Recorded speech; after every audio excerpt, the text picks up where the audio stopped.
자, 반갑습니다. 드디어 2부입니다. 1부가 2부보다 양이 훨씬 더 많아요. 그렇기 때문에 1부를 다 보고 오셨으면 2부에 대해서는 그렇게 큰 부담을 안 가지셔도 괜찮지 않을까 이런 생각을 해봅니다. 너무 부담 갖지 마시고 뭐 부담스럽더라도 어떻겠습니까? 뭐 이겨내야죠. 그래서 1부, 2부 합치면 부담스러운 양이 맞는데 잘 이겨내시기 바랍니다. 어쨌든 그렇고 일단 우리가 마지막으로 봤던 건 이런 상황이었죠. 일단 어, 마지막으로 전성기를 차지했던 건 이제 신라였죠. 신라의 전성기였고, 그래서 신라가 한강유역을 독차지하고 있는 당항성을 만들고 뭐 이런 상황이었던 걸로 기억이 됩니다. 이 정도로 생각을 일단은 하시면 되겠고, 그리고 신라 입장에서는 전성기라고는 하지만 또 신라는 백제의 공격을 끊임없이 받고 있는 그런 상황이기도 했었죠. 그래서 아마 기억나실 거예요. 백제는 이제 상황이 배신을 당하고 나서 이걸 복수하기 위해서 관산성 전투를 치르게 되죠. 근데 여기서 상황이 지면서 죽고 말죠. 그래서 그 뒤로 백제는 끊임없이 멸망할 때까지 신라를 끊임없이 공격한다. 백제의 공격을 받고 있는 상황. 이고요. 그다음에 고구려랑도 사이가 그렇게 좋지 않은 그런 상황이죠. 이 상황에서 굉장히 중요한 변화가 있게 되죠. 뭐냐면 그동안 남북조로 나눠져 있었던 중국이 남북조가 통일되게 됩니다. 그래서 통일왕국이었던 수가 들어서게 되는 거죠. 그래서 수나라가 건국이 됩니다. 그래서 이걸 배경으로 이제 십자외교가 형성이 되죠. 기억나실 거예요. 그래서 이제 신라 입장에서는 한반도에서 백제한테는 계속 공격을 받는 상황이고 또 한강을 빼앗긴 고구려랑은 사이가 좋을 리가 없고 그렇다 보니까 도움을 청할 때가 중국밖에 없게 되는 거죠. 그래서 신라는 그러면 누구랑 친한 거예요? 어, 수랑 친한 게 되는 거죠. 그리고 어, 나머지 나라들 어, 고구려, 백제 이 두 나라는 같이 신라를 욕하면서 서로 친분이 생기고 있고요. 또 고구려는 아마 기억나시겠지만 수나라가 중국 전체를 통일하고 나서 이제 자기들이 중국을 통일했기 때문에 자기들은 천하의 주인이다. 그래서 주변 여러 가지 나라들이 자신들에게 복속해야 된다. 이런 주장을 했는데 거기에 굴복하지 않은 딱 한 나라가 고구려였죠. 그래서 고구려는 언젠가는 자기들이 굴복하지 않았기 때문에 굴복을 요구하고 있는 수나라와 전쟁을 치러야 된다. 이 생각을 하고 있는 거죠. 네, 자존심은 내세웠지만 어쨌든 수나라가 부담스러운 상대란 말이에요. 그래서 친구를 사귀어두죠. 그게 북방민족이었던 볼궐이었죠. 그리고 백제는 원래 이제 좀 일본과 친한 사이고요. 그래서 이런 형태의 외교를 뭐라고 한다? 십자 외교라고 한다. 이렇게 보시면 되겠죠. 그래서 이 정도로 일단 생각을 하시면 되겠고, 그리고 이런 상황이면 피할 수 없는 전쟁은 고구려와 그다음에 중국을 통일하고 있는 나라들이라는 거죠. 그래서 처음에 벌어지는 게 수와 어, 고구려와 수의 전쟁이죠. 그래서 처음에는 고구려가 수를 선제 공격을 하죠. 그리고 여기에 대응해서 수나라가 여러 차례 고구려를 공격하지만 모두 실패하게 되죠. 특히나 어, 을지문덕의 살수대첩이 가장 큰 이제 수나라에게 뼈아픈 패배를 안겨줬었던 그런 전투였죠. 그래서 을지문덕의 살수대첩. 물론 이 살수대첩은 당시에 청천강, 평양성 앞에 있었던 청천강을 얘기하는 지명이지만 저는 이제 이 전투를 끝으로 수나라가 뭐 그 이후에도 몇 차례 더 고구려를 공격하려고는 하지만 백성들의 반발로 인해서 멸망했기 때문에 수나라를 죽이는 그런 대첩이다. 이렇게 기억하셔도 괜찮지 않을까 이런 말씀을 드렸던 것 같아요. 그리고 이제 그 뒤로 수나라가 무너지고 당이 건국이 되죠. 초기에는 당 초기에는 양국 고구려와 당나라가 서로 친선 관계를 맺었죠. 사실 이건 진짜 친한 게 아니죠. 왜냐면 고구려도 당나라라는 나라가 어쨌든 중국을 통일한 국가이기 때문에 섣불리 상대하기에는 섣불리 맞짱을 뜨기에는 부담스러운 면이 있는 거고, 그리고 당나라도 과거 수나라가 고구려를 공격하려고 했다가 실패했다는 걸 봤기 때문에 섣부르게 공격하기에는 무리가 있다는 거죠. 그래서 양국이 서로 부담이 있기 때문에 가식적이나마 친선 관계를 유지하고 있다. 이렇게 보시면 되겠고, 근데 이게 변하는 게 이제 양국에서 두 나라에서 서로 좀 강경한 캐릭터가 센 그런 사람들이 집권을 하게 되면서 이제 상황의 변화가 오는 거죠. 당나라에서는 당태종이 먼저 즉위를 하게 됩니다. 본인이 첫째가 아니었음에도 불구하고 형을 죽이고 황제 자리를 차지한 게 바로 당태종이었죠. 당태종은 굉장히 고구려에 대해서 강경한 입장이었고 그래서 고구려를 위협하게 되죠. 그래서 여기에 대응해서 고구려는 어떻게 하죠? 천리장성을 만들게 됩니다. 천리장성을 만들게 된다. 근데 이 천리장성에서 굉장히 중요한 변화가 있게 되는 거죠. 일단 천리장성에서 건설 책임자 중에 한 명이었던, 그리고 굉장히 아주 뛰어난 능력과 강력한 성격을 가지고 있었던 사람이 등장하게 되죠. 바로 연개소문이죠. 그래서 연개소문이 세력을 키우다가 기어이 영유왕을 몰아내고 집권을 하게 되죠. 그래서 연개소문이 뭐 어느 왕을 몰아냈는지는 뭐 그렇게 중요한 게 아니에요. 어쨌든 영유왕을 몰아내고 보장왕을 자기가 세우면서, 이제 보장왕은 연개소문에 의해서 즉위를 한 왕이기 때문에 그냥 꼭두각시 왕처럼 이렇게 되어버리고, 연개소문이 본인이 대망리제라는 자리에 오르면서 집권을 하게 됩니다. 여러분들이 아셔야 될 건 뭐 영유왕을 몰아냈다, 뭐 보증왕을 세웠다, 본인이 대망리제에 올라갔다, 이런 구체적인 디테일보다도 어쨌든 누가 집권했다? 연개소문이 집권했다. 그게 중요한 거죠. 그래서 연개소문이 집권을 하고요. 결국에는 이제 당나라에선 당태종, 고구려에선 연개소문, 이렇게 서로에 대해서 강대강인, 좀 성격이 센 그 두 사람이 집권을 하다 보니까 전쟁은 피할 수가 없게 된 거죠. 그래서 결국에는 전쟁을 치르게 되고요. 그래서 당태종은 처음엔 잘 싸우죠. 굉장히 많은 성들을 함락해 왔었고, 마지막에 어느 성에서 막히는 거예요? 안시성. 안시성에서 싸움에서 막히게 되죠. 그래서 안시성에서 성주였었던 양만춘 장군이 당나라를 막아내게 되죠. 이걸 안시성 싸움이라고 하죠. 아하, 이렇게 보시면 되겠고, 그리고 이렇게 어쨌든 수와 당 모두를 막아냈는데 이렇게 할 수 있었던 이유가 뭐냐, 이렇게 보면은 일단은 지형을 잘 이용하죠. 산악지역이라는. 그래서 산성을 잘 짓고요. 그 다음에 철기 문화를 잘 이용하죠. 그래서 개마무사 기억나실 거예요. 말까지도 철갑을 두르는 개마무사라는 부대를 운용하고 있었다 정도를 기억하시면 되겠죠. 이 정도 보시면 되겠고, 그리고 이렇게 고구려가 수나라, 당나라를 연달아 막아냈던 것, 어떤 의미가 있는 거겠어요? 그렇죠. 일단은 한반도를 전체를 지켜낸 거다. 또 어떤 의미가 있겠어요? 뭐 요게 가장 중요한 의미죠. 대신에 이제 고구려는 다 막아냈지만 어쨌든 다 이겼다고는 해도 상대가 중국을 통일한 나라들이란 말이에요. 거대한 규모의 국가와 싸운 거기 때문에 고구려는 지쳐 있을 수밖에 없다. 이 정도를 받으시면 되겠죠. 어쨌든 신라는 여전히, 다시 신라로 돌아와서 신라는 여전히 백제의 침입을 계속 받고 있습니다. 세 페이지가 됐으니까. 자, 그래서 신라는 그러면 도움을 요청해야겠죠. 그래서 처음에는 어디로 도움을 요청하냐면 고구려에 도움을 요청합니다. 이때 진골 귀족이었던 김춘추를 파견하죠. 근데 고구려가 이걸 거절하죠. 당연한 얘기죠. 자기네 나라한테 한강을 빼앗아간 나라인데 뭐 이쁘다고 도와주겠습니까? 그래서 고구려가 거절을 하게 되죠. 이런 얘기를 했다고 하죠. 한강을 돌려달라, 이런 얘기를 했다고 하죠. 결국에는 뭐 거절당한 거고요. 그리고 이제 김춘추가 다시 어디로 파견되는 거야? 결국 신라한테 있어서 희망은 결국 당이죠. 사실 진흥왕이 이런 부분들 때문에 그렇게 백제를 배신해 가면서까지 이렇게 한강 하구를 차지하려고 했던 거예요. 선진문물을 받아들이든 아니면 이 한반도 내에서의 외교 관계를 생각하든 신라 입장에서는 당나라와 혹은 중국에 있는 국가와 친해져 두는 게 이제 필수적이거든요. 그렇기 때문에 그렇게 무리를 해서라도 백제를 배신해가면서까지도 이렇게 한강을 차지한 거다. 그래서 설치하자마자 한강을 차지하자마자 뭘 설치해요? 당항성을 설치하잖아요. 확실하게 이용하겠다는 거죠. 어쨌든 김춘추는 그 한강에 당항성을 이용해서 어디로 가는 거야? 당에 한 번 더 동맹을 제안하러 갑니다. 처음에는 거절당하죠. 처음에는 거절당하지만 이제 두 번째 만에 동맹을 체결하게 되죠. 동맹을 체결하게 된다. 그래서 이때는, 두 번째 갔을 때는 이제 그때 아마 수업 때 제가 말씀드렸을 거예요. 상대가 내가 원하는 걸 같이 하게끔 만들려면 두 가지가 필요하다고 했었죠. 첫 번째로는 이걸 같이 시행해서 상대가 얻을 수 있는 이득이 무엇인가, 그걸 확실하게 제시해주고, 두 번째는 뭐예요?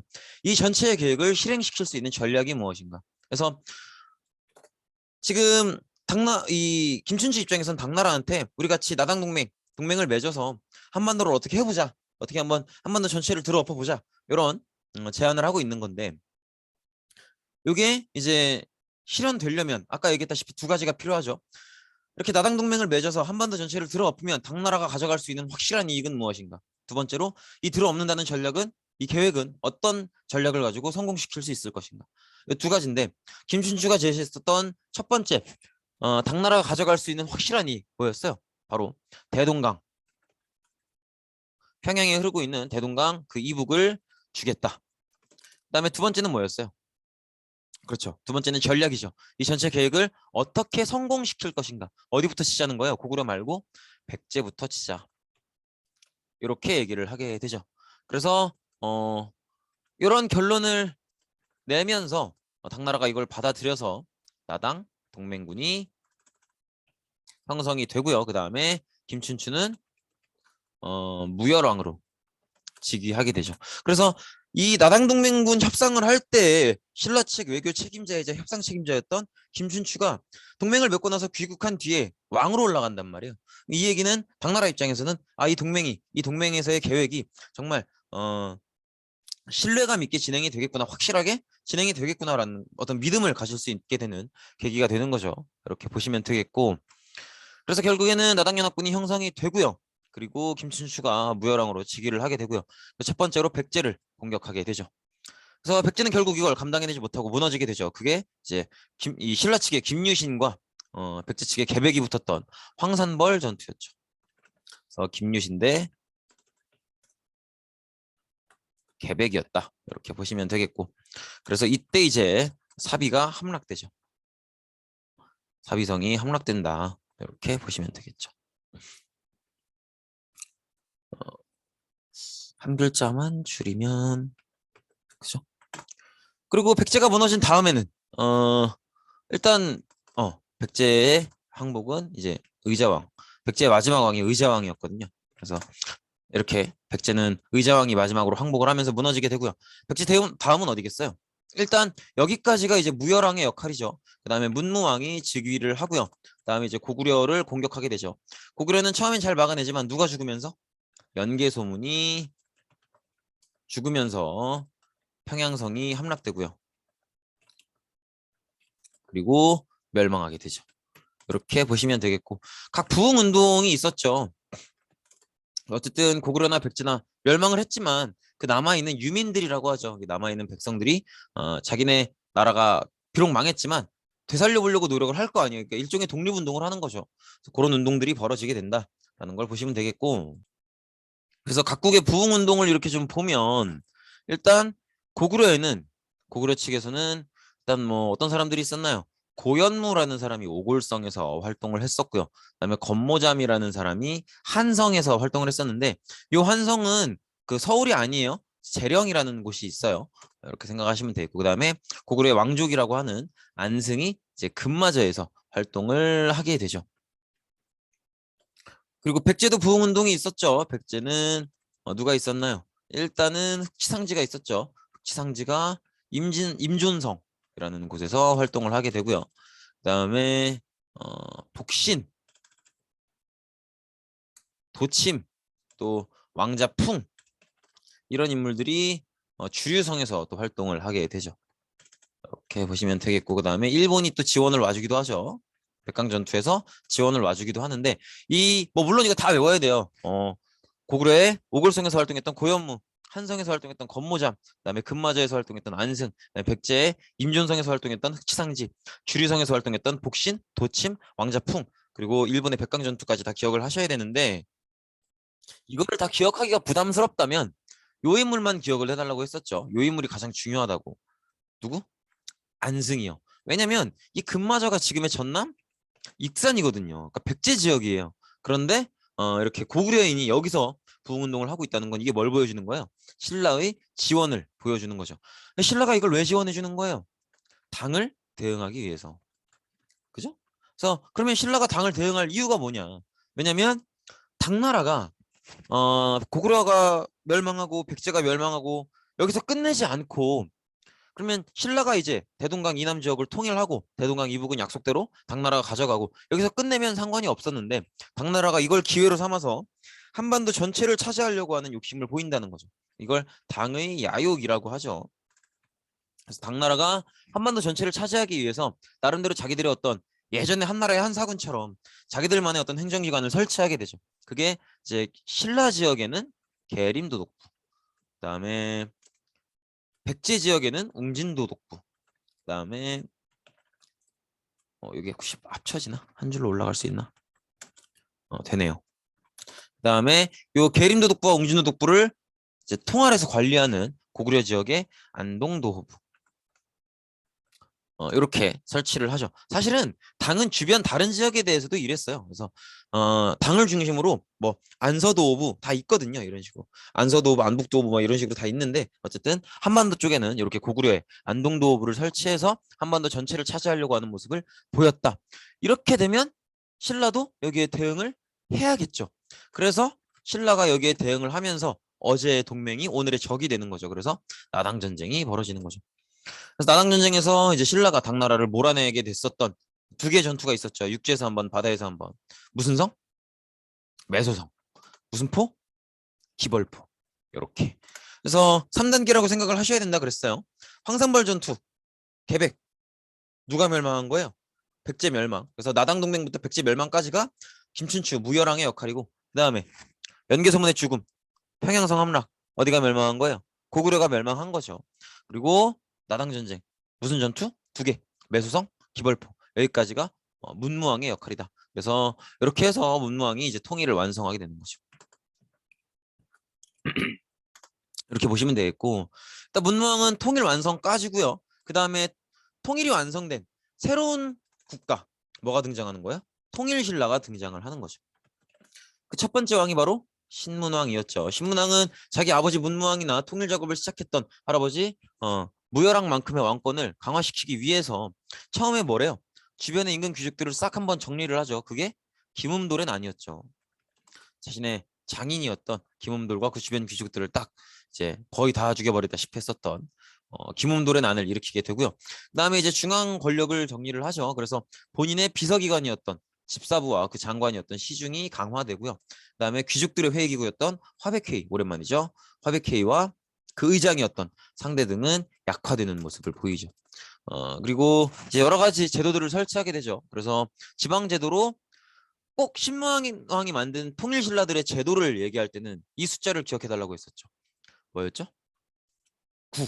그죠? 그래서 구주, 오소경. 그래서 9개의 주와 오소경은 약간 광역시 같은 느낌이라고 했었죠. 구주, 오소경 꼭 기억해 주시고, 그다음에 군대에 있어서도 숫자 몇? 9. 구서당 10정. 이렇게 기억해 주시면 되겠죠. 그래서 9를 꼭 기억해 달라. 이게 민족 통합의 의미가 있다라는 얘기를 굉장히 강조해서 해드렸던 것 같아요. 그다음에 또 지방 세력을 견제하기 위해서 지방 세력가들의 아들을 교육시켜 주겠다고 수도로 불러들여서 인질처럼 데리고 있는 무슨 제도였죠? 상수리 제도. 기억해 주시고요. 그다음에 토지 제도에 있어서도 굉장히 중요한 변화가 있게 되죠. 뭘 주고 뭘 빼앗죠. 뭘 지급하고 뭘 폐지해요. 뭐였죠? 뭘 지급하죠? 관료전을 지급하고요. 그 다음에 그렇죠. 노급을 폐지하죠. 그래서 관료전이나 노급이나 이제 땅을 실제로 소유권을 주는 게 아니라 그 지역 사람들에게 세금을 거둘 수 있는 수조권을 주는 건 똑같지만 어떤 차이가 있다 그랬어요. 관료전은 노동력을 거둘 수가 없다. 노급은 노동력을 거둘 수 있다. 그래서 노동력을 못 걷게 하기 위함이다. 이렇게 보시면 되겠죠. 노동력을 꼭 생각해 달라는 거. 그다음에 성덕왕 때는 정전을 지급하죠. 일반 백성한테. 그래서 정전을 지급한다는 건 뭘 걷겠다? 조세를 징수하겠다라는 걸 의미하죠. 그다음에 경덕왕 때 굉장히 중요한 변화가 있게 되죠. 뭐가 부활되는 거예요? 노급이 이때 부활되죠. 이 정도 보시면 되겠고, 그다음에 문화 면에서 굉장히 중요한 스님 두 분이 계시죠. 해골물 누구예요? 원효. 그래서 원효는 뭐가 있었어요? 일단은 불교계 논쟁을 조화시켰고요. 그 다음에 백성들에게 불교를 믿는다고 해서 경전을 다 읽어야 될 필요는 없다. 남아미타불 관세음보살만 외우면 된다. 이런 식으로 불교를 대중화했죠. 그래서 좀 더 일반 백성들이 뭘 모르는 백성들도 쉽게 접근할 수 있게끔 그렇게 노력을 했었고요. 그 다음에 의상은 만물의 조화를 얘기했었고요. 그 다음에 화엄종을 신라 화엄종을 개창하죠. 그래서 둘 다 어쨌든 뭘 강조한 거다? 조화를 강조한 거다. 그래서 통일신라 초기에 수백 년 동안 서로 떨어져 지내고 다른 나라로 지냈던 사람들을 이제 통일신라라고 하는 한 지붕, 한 집 안에 살게 해야 됐기 때문에 어떤 조화를 굉장히 강조했었다라는 거 꼭 기억해 주시면 좋을 것 같고, 그건 신문왕한테서도 마찬가지죠. 그래서 이렇게 보시면 될 것 같습니다. 그 다음에 선종. 그래서 선종이 이때 굉장히 떠오르게 되죠. 선종이 떠오르게 되면서 어떤 경전 필요 없다. 경전 필요 없고 뭐만 중요하다는 거야? 참선을 중심으로 이해하게 되죠. 이렇게 이해하시면 되겠고요. 그러니까 참선을 좀 더 강조하는 모습이죠.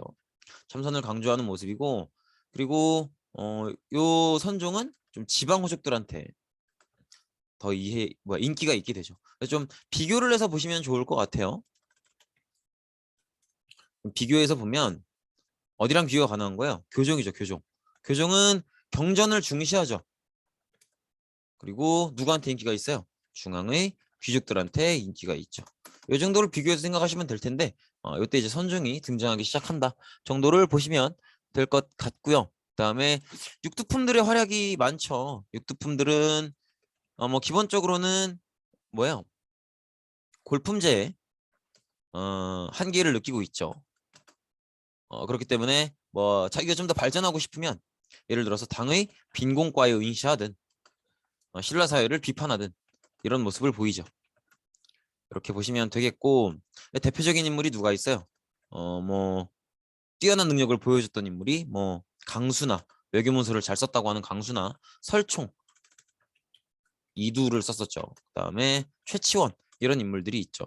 그 정도 생각하시면 되겠고, 뭐 육두품은 아니지만 김대문 같은 사람도 뭐 계림잡전이나 아니면 또 뭐가 있나요? 그렇죠. 화랑세기 이런 책을 써서 신라사를 정리하죠. 근데 요거는 그렇게까지 막 기억 안 하셔도 괜찮아요. 예, 그냥 김대문이라는 인물이 있었다 정도 기억하시면 되겠고, 이 사람은 진골이죠.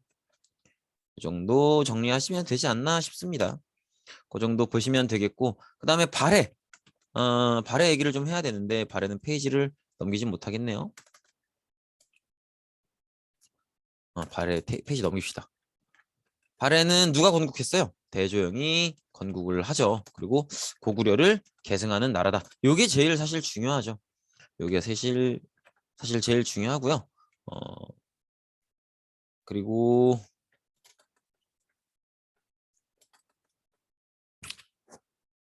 그 다음에 나머지 것들은 뭐 일단은 뭐 무왕 때 당과 충돌이 있었던 거, 그 다음에 문왕 때 관계가 회복됐던 거 아마 기억나실 거예요. 무왕 때 이제 뭐 장문유라는 장군을 뭐 이제 산둥성으로 공격을 시켜서 보내고, 그다음에 뭐 일본이랑 동맹 맺고 그런 부분들 아마 기억나실 겁니다. 그 정도 생각하시면 되겠고, 그다음에 중앙정치제도로 당의 삼성 육부를 발해에 맞게 변형해서 수용했다는 거. 그다음에 뭐 지방제도로 5경 15부 62주 이 정도 떠올리시면 될 것 같아요. 그다음에 교류 면에서 어땠나요? 일단 육두품들이 당나라의 빈공과를 많이 응시를 했었죠. 그 정도 기억하시면 되겠고, 통일신라 입장에서는 당나라와 이제 가장 많은 교류가 있었기 때문에 이제 신라 타운이 있는 거죠. 그래서 뭐 신라방, 신라인들이 많이 살고 있는 신라방이나 아니면 신라인들을 관리하는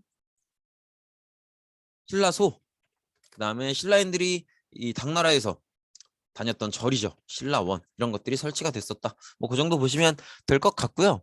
그다음에 또 이렇게 다른 나라와 뭐 일본이나 아랍권이랑도 아랍 서역과도 교역을 했기 때문에 항구가 많이 발달을 했다. 그래서 그때 발달한 항구가 당항성, 그다음에 울산항 이런 것들이 있는데, 특히나 당항성은 어디에 있는 거? 어느 강 하구에 있는 거야? 한강 하구에 있죠. 언제 만들었다? 진흥왕 때 만들었다. 이렇게 꼭 떠올려 주셔야겠죠. 이 정도 보시면 될 것 같습니다. 그 정도 보시면 되겠고, 그다음에 요분 꼭 기억해 달라고 했어요. 스님 중에 해초. 해초는 어딜 다녀온 사람이죠? 인도를 다녀온 사람이죠. 그래서 인도를 다녀와서 쓴 책이 있죠. 왕호 천축국전. 이 책이 왜 중요하다 그랬어요? 이 사람이 인도를 다녀올 때까지 그 걸어가면서 여러 나라를 거쳐서 걸어 다녔단 말이에요. 그래서 그 거쳤던 나라들의 모든 풍습과 문화 이런 것들을 다 적어내렸기 때문에 굉장히 역사학자들 입장에선 중요한 사료다. 그렇기 때문에 회초의 왕호 천축국전은 꼭 이제 기억을 해달라 이런 말씀을 드리는 거죠. 굉장히 중요하다라는 거 꼭 기억해 주시고요. 그 다음에 장보고도 기억나셔야죠. 장보고가 만들었던 게 뭐예요? 그 신라와 중국이 교류할 때, 그리고 중국이 일본과 교류할 때, 일본과 신라가 교류할 때, 그 핵심 지역이 되는 곳이 우리나라 전라남도 앞바다란 말이에요. 그러니까 장보고가 원래는 노비 출신이었죠. 근데 당나라 가서 이제 군사적으로 큰 성공을 거두고 신라에 돌아와서 왕한테 어느 정도 군대를 달라. 그럼 내가 그 지금 무역 핵심 지역에서 활동하고 있는 해적들 다 쓸어버리겠다. 그리고 그렇게 약속을 하고 군대를 받아서 설치했던 게 청해진이었죠. 그래서 여기서 해상 세력이 되죠. 이렇게 보시면 되겠고요. 그다음에 여러 가지 길들도 있었죠. 그다음에 그래서 이제 발해 입장에서는 뭐 신라로 가는 신라도, 그다음에 당나라로 가는 영주도나 조공도, 또 이런 데는 발해관 이런 것도 있었고요. 그다음에 일본으로 가는 일본도, 이런 것들도 아마 기억이 나실 수 있겠죠. 그리고 이제 본격적으로 신라가 무너지기 시작하는 건데, 신라는 이제 진골 귀족들끼리 다 이 사람들은 다 왕족이죠. 어떤 왕위 계승 분쟁, 분열, 갈등 이런 것들이 심화되기 시작하죠. 그래서 백성들을 굉장히 수탈하게 되는데, 자기가 좀 더 세지기 위해서 백성들을 많이 수탈하게 되는데, 뭘 매개로, 뭘 수단으로 수탈하는 거예요? 노급을 이용해서 백성들을 수탈하게 되죠. 이런 모습들이 반복이 되면서 중앙정부는 지방을 통제할 수가 없게 되는 그런 상황이 되고요. 그리고 이 과정에서 96각간의 난이 벌어지면서 해공왕이 그 아내와 함께 사망을 하게 되죠. 그래서 이건 뭘 의미한다 그랬어요? 신라 왕권이 완전히 망했다. 이렇게 보시면 되겠고요. 그다음에 이렇게 왕위 계승 분쟁이 심하게 벌어지면 이기는 사람도 있겠지만 지는 사람도 있겠죠. 그래서 이 왕권 계승 분쟁에서 패배한 진골 귀족들은 지방에 내려가서 반란을 일으키기도 한다고 했었죠. 그게 바로 대표적으로 김원창의 난이었죠. 이렇게 왕위 계승 분쟁의 패배를 겪었던 진골 귀족이 지방에 내려가서 반란을 일으키기도 한다. 그걸 이제 대표적인 게 김원창의 난이다. 이렇게 봤었죠. 결국에는 이제 이런 어떤 무너지는 모습들이 반복이 되다가 이제 진성여왕 때 들어와서 정부의 재정도 부족하고 그러다 보니까 그냥 아주 단순하게, 사실은 뭐 노급을 없앤다든지 조금 더 구체적이고 근본적인 해결책이 필요했는데 진성여왕은 그렇게 하지 않고 그냥 단순히 세금을 더 걷는 관리를 파견하게 되죠. 그래서 농민들이 이걸 못 견디고 결국에는 반란을 일으키죠. 그게 원종 애노의 난이었어요. 그리고 적고적의 난, 이런 반란들이 있었죠. 물론 이제 최치원이 이렇게 원종 애노의 난이 벌어지기 전에 한번 충고를 해주기는 하죠. 그게 최치원의 시무 10여조였어요. 근데 이걸 진성여왕이 더 구체적으로 잘 안 듣죠. 반영을 안 하죠. 그러면서 신라는 더 이상 국가 기능을 상실하게 된다. 이렇게 생각하시면 되겠고, 신라가 이렇게 국가 기능을 상실하게 되면서 각지에는 신라의 명령을 따르지 않는 여러 호족들이 등장을 하게 되죠. 신라 각 지방에 호족들이 등장하게 됩니다. 그리고 이들은 누구와 결합을 하겠어요? 신라 사회에 원래 불만이 많았던 사람들, 육두품이죠. 육두품과 결합을 하고요. 또 종교적으로는 자기들은 아직은 한자랑 친하지 않으니까 경전을 읽기가 어렵죠. 그렇기 때문에 지금 뭐 이 둘 중에 하나인데, 교종 아니면 선종 중에 하나인데, 이 둘 중에 그죠, 선종과 결합을 하는 거죠. 선종과 결합을 한다. 이렇게 보시면 되겠고, 그리고 이 호족들의 출신 성분들도 굉장히 다양하죠. 원래 지방 세력가였던 촌주 출신들이 꽤 많고요. 그 다음에 이제 신라의 원래 지방 장교였다든지 군 장교였다든지 이런 군진 출신들도 있고요. 그 다음에 장보고 같은 해상 세력 출신도 있고요. 그리고 그냥 일반적인 백성이 하나의 세력이 된 초적 같은 경우도 있죠. 근데 이런 것들은 그냥 출신이 다양했구나, 이 정도로만 생각하시면 될 것 같아요. 그리고 이때쯤에서 이제 풍수지리설도 유행을 하죠. 풍수지리설은 사실은 선종과 조금 관련이 있는데, 어쨌든 가장 유명했던 분은 도선이라는 스님이었고요. 그다음에 사실 여기서 하고 싶은 얘기는 뭐예요? 그동안의 수도였었던 경주만 좋은 땅인 건 아니다. 그래서 이걸 지방 호족들이 좋아하게 되죠. 경주만 좋은 땅이 아니라는 건 내가 활동하고 있는 내 땅도 풍수지리에 의해서 좋은 땅일 수 있는 거 아닌가. 그래서 사실 여기선 이런 마인드죠. 경주만 좋은 땅인 건 아니다. 이런 얘기죠. 이렇게 보시면 되겠고, 이 정도 보시면 될 것 같고요. 그 다음에 이제 전남 지역에서 예전에 백제를 계승한다고 하는 견훤이 일어서게 되죠. 이걸 후백제라고 하죠. 전남 지역이었고요. 그 다음에 위쪽에서는 궁예가 일어나게 되죠. 그래서 처음에는 고구려를 계승한다고 해서 후고구려라고 했었죠.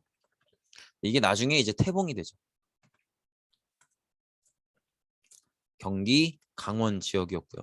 그래서 지금 전체적으로 보면은 가장 위에는 발해, 그다음에 그 아래는 후고구려. 궁예. 발해는 누가 만들었었죠? 대조영. 그다음에 후고구려, 그다음에 후백제, 변호, 그다음에 신라. 이렇게 4개의 나라가 함께 있는 그런 상태라고 보시면 되겠죠. 네, 이번 시험 범위는 여기까지입니다. 고생 많으셨습니다.